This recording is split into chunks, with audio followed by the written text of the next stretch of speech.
All right, we are back for our second installation of protein. Dr. Jenkins here. In the first video, we talked about the structure of protein, contains nitrogen. We talked about the functions of protein. We talked about the essential, versus non-essential amino acids. We talked about a very important essential amino acid for athletes called leucine, because leucine is needed for muscle protein synthesis. And then we ended talking about our inability to store large amounts of protein. We talked about the fact that protein is difficult to break down, and that if we bring in more protein than we need, your body will have only one choice, which is to store it as fat. All right, so we're going to go through a couple of specifics related to digestion and absorption of protein.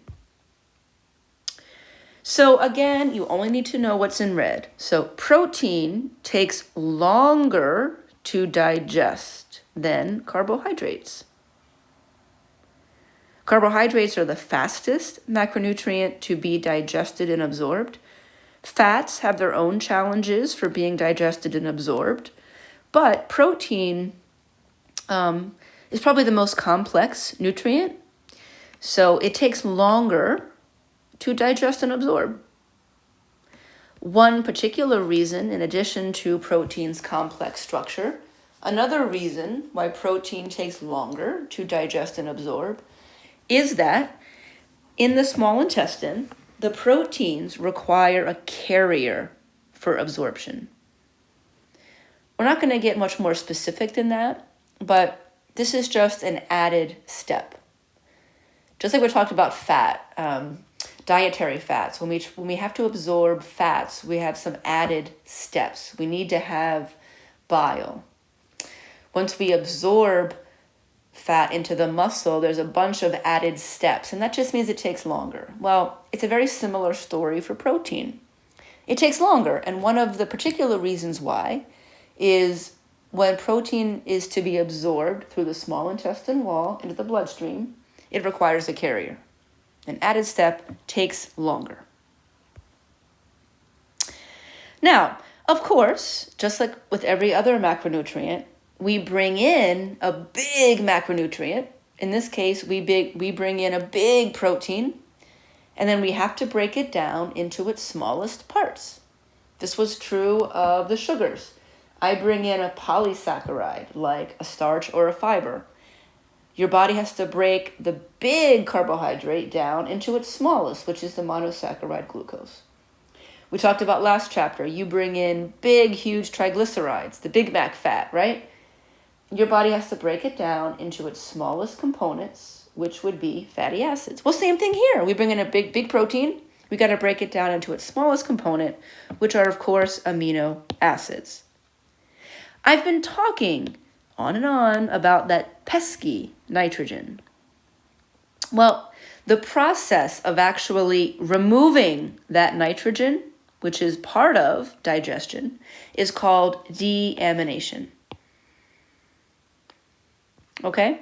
Just know that the process of removing nitrogen when we are breaking down proteins is called deamination.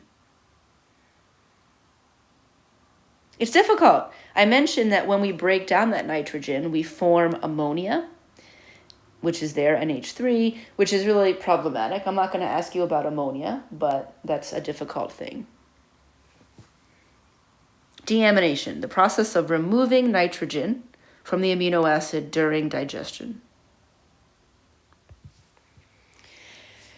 Which type of amino acid, which type of protein is going to be the fastest to be digested? We've already talked about these. Things that contain leucine will tend to be pretty quickly. I mean, it's never going to be as fast as carbohydrates, but of the proteins, one of the faster to be digested and absorbed is leucine. Of our leucine sources, whey is fantastic. Also, cow's milk. We're going to talk about chocolate milk as a recovery drink. Could chocolate milk be a good recovery drink? Absolutely. It's got a good amount of protein. It's got some carbohydrates. It's got a little bit of fat, but it contains the right kind of protein. Beef is actually pretty good in terms of digestibility and getting it into the blood quickly. Black beans. I'm not sure if I mentioned this. I'm a vegetarian. I do eat seafood, so I guess I'm a pescatarian, but I don't eat beef. But black beans are fantastic source of protein. And look, because it's to the left of the amino acid composition of our muscles, it's going to be digested pretty quickly. And we like it because it more closely approximates what makes up our muscle. But what I'm pointing out here is whey is actually a really good source of amino acids. And of the proteins, it will be digested faster. Oh man, you know us scientists, we love graphs and charts. This is just another way to look at it. This is talking about the time it takes. So on the x-axis is time, and on the y-axis is muscle protein synthesis, which really is muscle building. So what this is showing us is that when we bring in whey, and whey is green. Look at whey. It is absorbed the fastest. See how it goes up the highest? So it will lead to the highest and quickest amount of muscle protein synthesis. Soy is pretty good. As a vegetarian, I eat a lot of soy, like tofu. Oh, I'm sorry. No, that's the wrong one. Protein blend. That's what I'm talking about. My apologies. This blue, the next one, is a protein blend. It shows down here in the little key. The protein blend is sodium casein, whey, and soy. But that's our blue. Blue is the second best. I'm not going to ask you about this protein blend. It is the second best. It takes a little bit longer to get to the muscles, but it leads to an almost as high amount of muscle protein synthesis. But what I'm pointing out is whey is the fastest to get into the muscle. And we like the whey protein in the muscle. It contains the leucine, which leucine is what is used for muscle protein synthesis.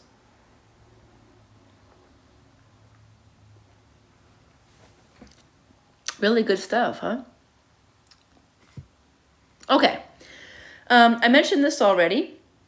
Storage. We're not able to store large amounts of protein, but I do want to be a little bit more specific. So here we go. Bear with me. Now,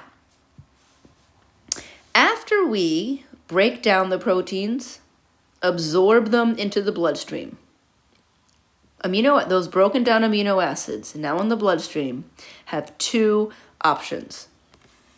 Some of those amino acids in the bloodstream that were just absorbed will stay in the blood. And that's that really small percentage that is used for energy, but it's small. This is the less common path because we don't utilize a lot of protein for energy. However, most of the proteins go to the liver and then they form what's called an amino acid pool. So just imagine a little collection of amino acids. They just travel in a bunch. So imagine this little amino acid pool formed in the liver will then travel the bloodstream. This is different from above. In above, the amino acids will tend to travel in the bloodstream on their own. And these would be picked up by the muscle to be used for energy. But there's another form where some amino acids form a collection. It's like a little blob. And once they form this amino acid pool in the liver, so this little amino acid collection is formed in the liver, but then it leaves the liver and it circulates in the bloodstream. This is the more common path for our amino acids, right? So here is our amino acid pool, right? It's just a collection of amino acids It's not really a swimming pool. That would be more fun though, wouldn't it? So it's a collection of amino acids, essential and non-essential, and they travel through the bloodstream. Some do go into the cells, but they travel through the bloodstream. This is our body's constant protein source. So if a muscle, for example, if a muscle needs some protein for rebuilding, it reaches out to that amino acid pool as it swims by in the bloodstream. If your skin needs some protein to rebuild, that skin will just reach out and grab some amino acids from a pool as that amino acid floats by. So the amino acid pool circulates in the bloodstream, and then whenever cells need it, they just reach in and grab some. That's it. Okay? And of course, we have to constantly replenish these pools. And this is called protein turnover. So, let's say that the amino acid pool left the liver looking like this. The amino acid pool left the liver 1, 2, 3, 4, 5. This has 6 amino acids. Of course, it's going to have more than 6. But I'm just giving an example. So let's say that one particular amino acid pool left the liver with a collection of 6 amino acids. But along the way of traveling through the bloodstream, the muscles took some, the skin took some, a tendon, which kind of looks like this under a microscope, a tendon took some. So by the time that amino acid pool has made one full loop of our circulatory system, now it looks like this. It only has 3. Because the amino acid, the muscle took out some amino acids, the skin took out some, the tendons and ligaments took out some. So we have to do turnover. So you eat foods and your cells make protein, right? We have those both sources. So your cells that make protein will deposit some new amino acids. Some amino acids that you ate that went to the liver, replenish it here. So this is constant process of our cells taking out protein to use it, and then we replenish the amino acid stores from the foods that we eat and from the protein that our cells make.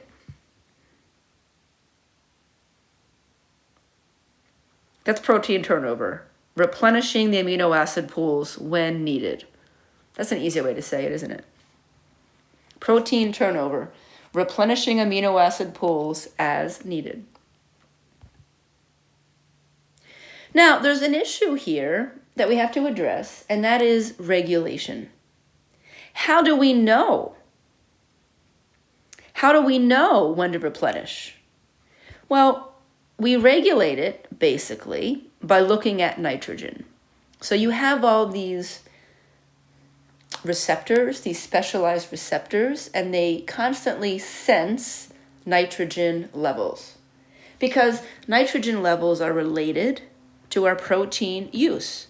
The more protein that we use to break down and use, we're going to have more nitrogen as a byproduct. So when nitrogen levels accumulate, it's telling us that we've just broken down a lot of protein, and therefore we need to replenish it. So all I'm saying here is that we're able to regulate this process. I thought I had a better picture, I'm sorry. Let's zoom in here. We're going to regulate our protein levels through nitrogen. We're going to regulate our protein levels through nitrogen.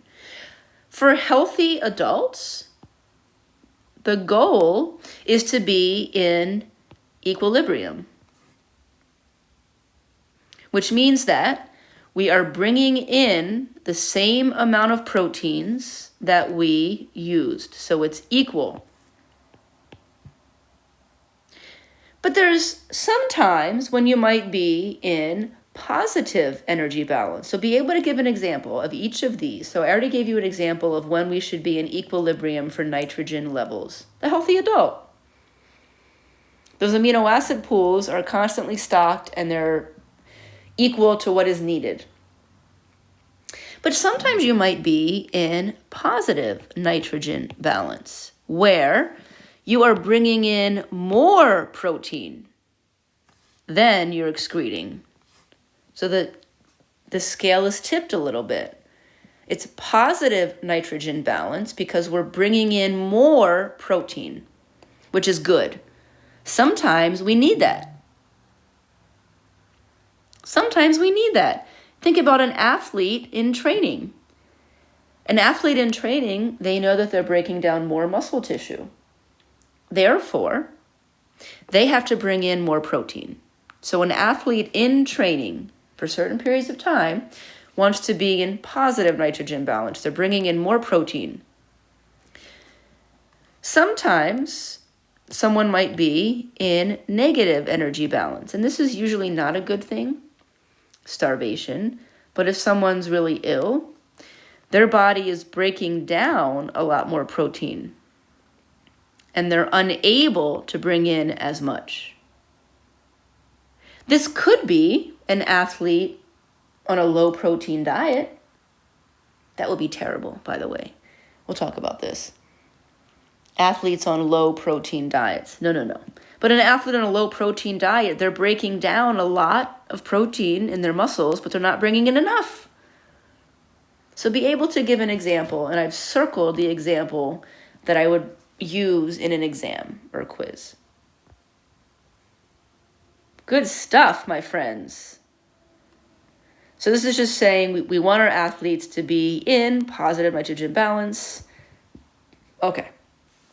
Here we go. Let's get to the specifics. Okay, protein and exercise. We already know athletes need more protein than non-athletes. But how much? Did I have a... Okay.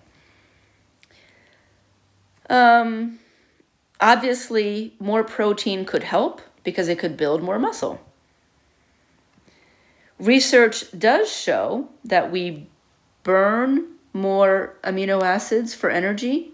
So if that range is 10 to 15% of protein that we burn for energy, maybe when we're not exercising, we burn 10% of protein for energy, but when we are exercising, we burn 14% of protein for energy. But it's not significant, right? We're still in a small range, so we're not going to worry about it. You don't need to know this slide.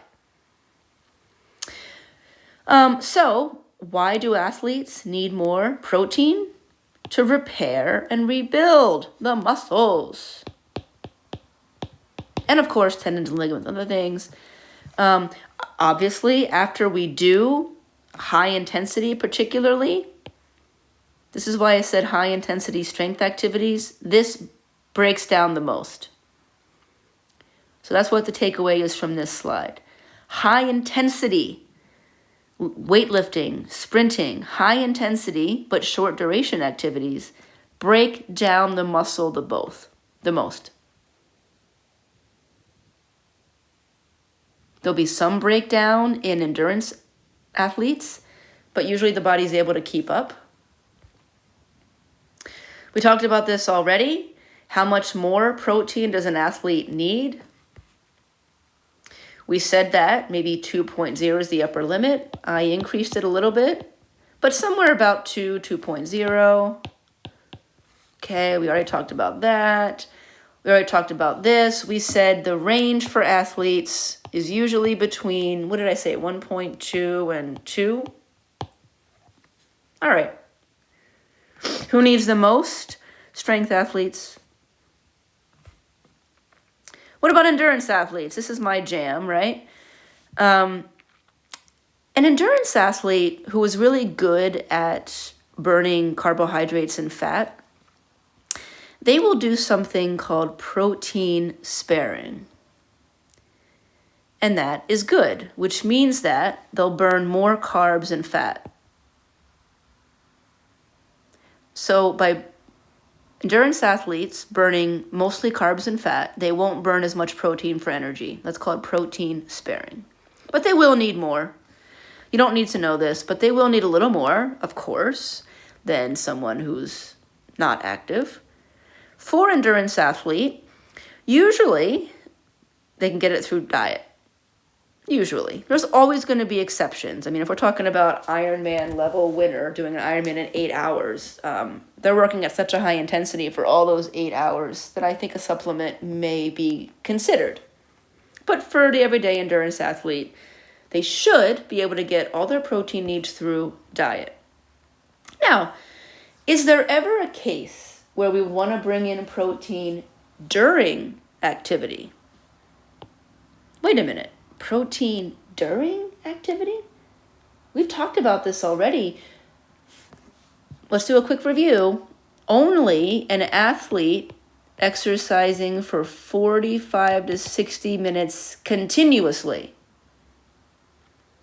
If you're exercising for at least 45 to 60 minutes continuously, that's the only time you should be considering bringing in nutrients during exercise. If you're doing a 5K, it takes you 25 minutes, 30 minutes, 40 minutes. You don't need to bring in Gatorade. You have enough nutrient storage. But when you exercise for longer, you're going to burn through your immediate energy stores and you might need to bring in something. We talked about what do we want to bring in during exercise? Carbs. Because, if needed, because they'll be digested quickly and they're a great energy source. But here I'm asking, is there a case where we would need to bring in protein? Perhaps, but it would only be during extreme endurance. I'm even talking about maybe 4+ hours. I mean, we're talking about like half Ironman, 100-mile bike ride, right? Okay. If this is the case, so here we go. Needs during activity should still be carbs, right? We talked a little bit about fat, maybe a little bit of fat, but maybe a little bit of protein also, but still number one, carbs. So this ultra endurance athlete is still focusing on carbs, about 60 to 70 grams per hour of carbs. And that's a lot of hours, so it's constant. If we are considering protein, it would be small amounts. We would try and pick the easiest to digest. One example of a common thing is Accelerate. There's also another drink called Endurox. You will see for the label, it'll say a 4-to-1 ratio. You should know this. 4 parts carb to 1 part protein. So we're still focusing on carbs, just adding a little touch of protein. So this seems to be a reasonable strategy for bringing in protein to help maybe get the muscles a little bit more structure. Now, I want to point out something, and this will not be on the test, but a lot of the research that has been done to determine whether or not these strategies are effective has been done on men. I mean, this is nothing new. You probably may think that was true 40 years ago, but even today, it's still largely true. There's kind of a bias. Some believe that men are going to be more easily available to get. Some will believe that, there's many more male. Well, there's female athletes too. Something else that is a complicating factor for women is the menstrual cycle. So if you are studying women, you need to consider the menstrual cycle. So many things change during different phases of the menstrual cycle, and that includes protein. So I'm not going to ask you this on an exam, but I just know a lot about it, and I think it's really interesting. And I'm a woman, so during the high hormone phase, which is known as the luteal phase, which is the second half of a roundabout monthly cycle, during that second half, women need more protein. It's true, it's been proven. So if you are studying women, you would have to consider the phase of their menstrual cycle. And what happens is a lot of people that study women will do a research study on women that are taking an oral contraceptive pill, because that maintains their hormone levels. Anyway, I digress. All I'm saying is recent research has shown that women need more protein than men. So this 4-to-1 ratio that has been shown to be effective, those studies were done primarily on men, but women may need more, particularly when they get close to menopause and after menopause. You don't need to know these, I'm just giving you some information. All right, here we go. So our strength athletes need the most. Here are the reasons why, but our strength athletes need the most protein. We're going to go upwards of 2 grams of protein per kilogram of body weight. So what about a supplement? People frequently ask me, well, do I need a supplement? And probably the first thing I say in almost every instance, have you taken track of your diet? So do you know how much protein you're bringing in? So as you're doing on your critical thinking assignments, I'm asking you to go to MyFitnessPal, keep track of your diet, and to see. So we can't really assess whether or not you may want to even consider a supplement unless we know what your intake is currently. Maybe you're getting enough. Maybe you're close to getting enough, and we can just tweak your diet so you can get enough without supplements. That's always, always better. All right, so timing is really important. So number one here, protein needs are highest after exercise. So I know I mentioned how you might need some protein during exercise if you're an extreme endurance athlete. That's true, but let's just talk about every athlete. Your protein needs are highest after, because that is when your body's going to take the time to rebuild and repair the muscles. The general rule of thumb is there's a kind of a recovery window, and most textbooks will say 1 to 3 hours. So we'll focus on that.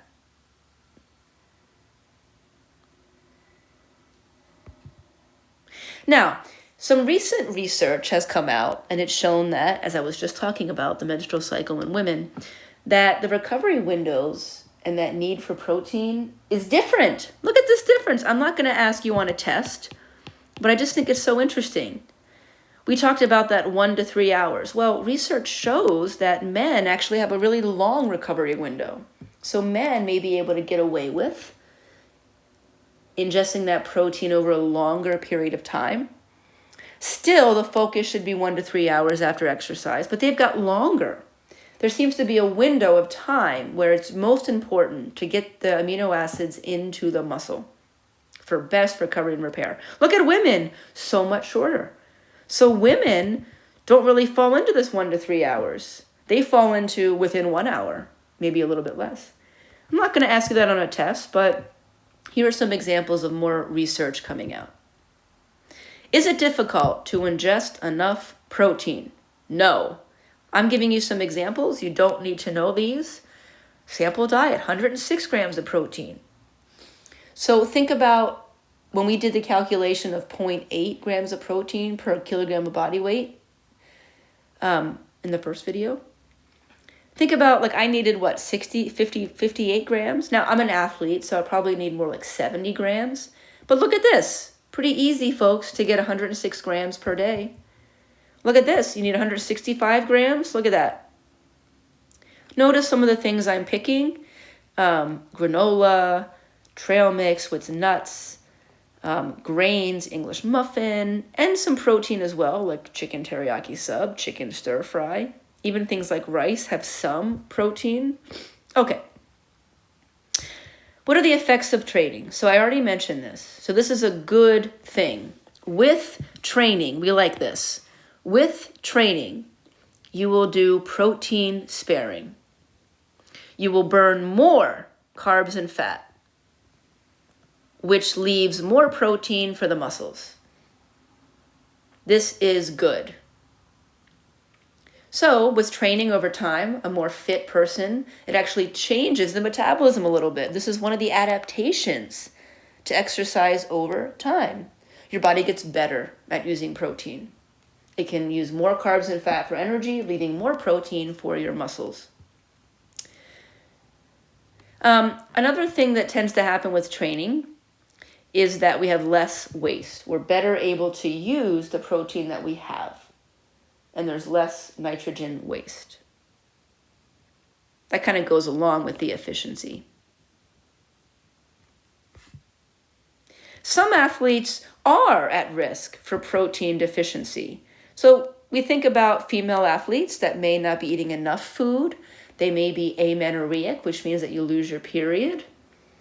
Weight-sensitive sports where we need to keep our weight at a certain level.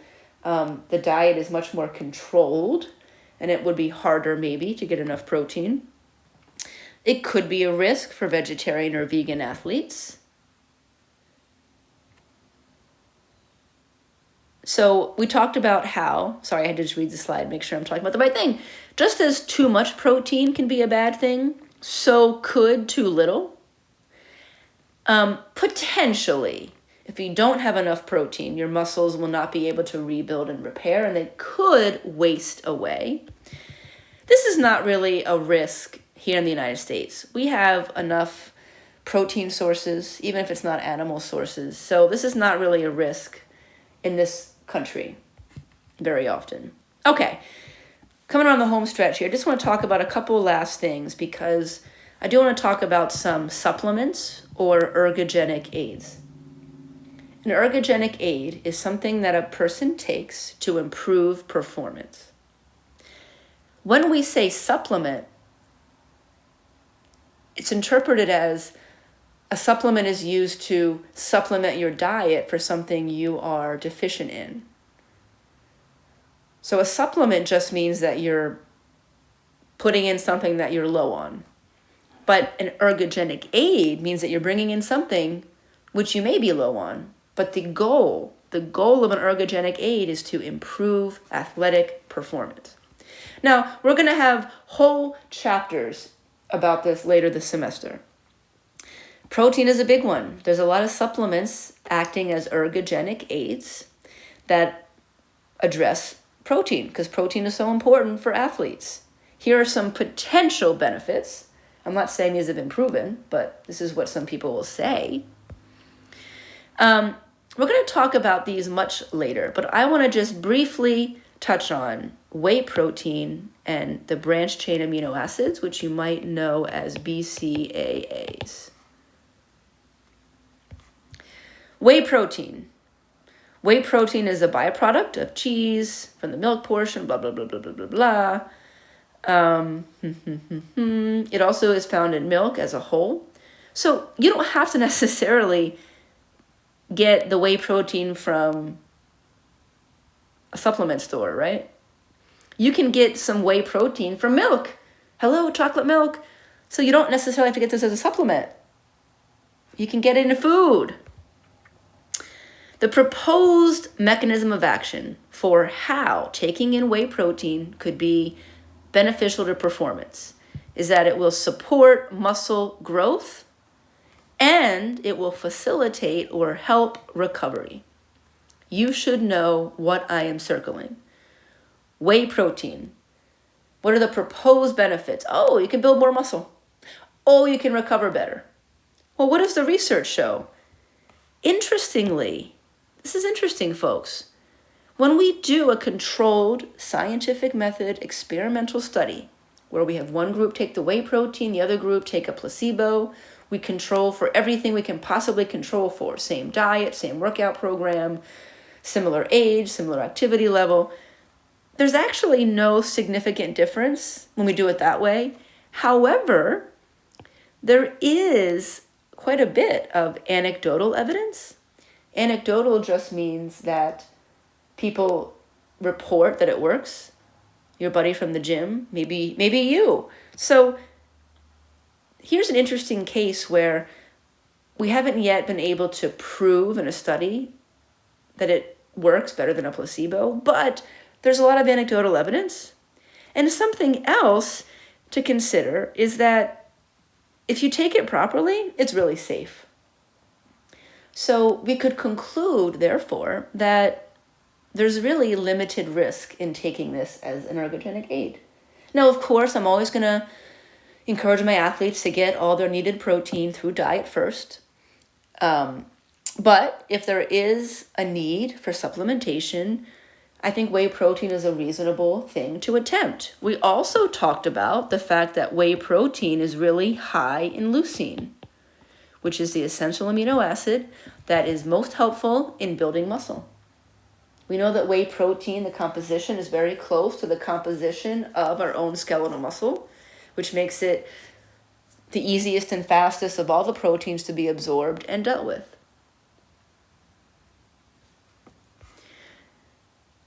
Here's some extra ones that we're going to talk about later. Like I said, you don't need to know these now. I wanted to talk about whey protein and branched-chain amino acids. Okay, so most branched-chain amino acids will contain leucine and isoleucine. They don't contain lysine all the time, but they do contain leucine. So that's reasonable, that's logical. But there's conflicting research on its effectiveness. So I think the takeaway for branched-chain amino acids is that you really have to consider what the label says and hope that the label's not lying, because as we know, there's not strict FDA regulation on these ergogenic aids. So it's important to look at which amino acids it contains. And also what I want to point out is these essential amino acids are easily found in food. So you know what might be cheaper and safer? A chicken breast. A chicken breast is more regulated, so we know it's safer. We don't know what's in those pills from the supplement. You really don't know. It's safer, and it's going to contain the same, if not more, amounts of leucine and other important amino acids. And it also gives you some carbohydrates, some vitamins and minerals. So it's really great overall, and it's cheaper. So that's what I have to say about that. Okay, we're going to end there. Great chapter on protein. As always, I am here if you have questions.